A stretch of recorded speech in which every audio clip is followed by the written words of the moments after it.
Là, je lance le virus, bêtement, sur ma machine. Cet ingénieur en sécurité informatique vient de contaminer volontairement son ordinateur destiné à subir des tests. C'est le message disant que je me suis fait avoir. Et si dans 3 jours je ne paye pas, ce sera trop tard. Ce message, plus de 200 000 victimes l'ont lu, frappées par une cyberattaque mondiale.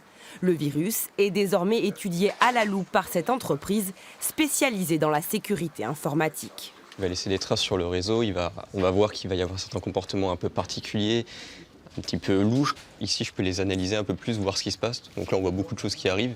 Je vais essayer de décortiquer ça. Ici à la Beige, une vingtaine d'ingénieurs est chargée de protéger les systèmes d'exploitation de 250 entreprises à travers le monde. Et vendredi matin, les alertes étaient nombreuses. Par exemple, ici, on a les différentes machines sur le réseau. Nous, on a pu voir les machines qui commençaient on va dire, avoir un comportement un peu suspect. Et on a pu les isoler avant qu'elles se propagent sur le réseau. L'attaque de vendredi se distingue par sa capacité à se propager d'un ordinateur à un autre grâce au partage de fichiers. Une vague de contamination qui aurait pu être évitée selon le PDG de cette start-up. Il y a 3 éléments très simples qu'on aurait pu mettre en place pour corriger et pour prévenir ce type d'attaque.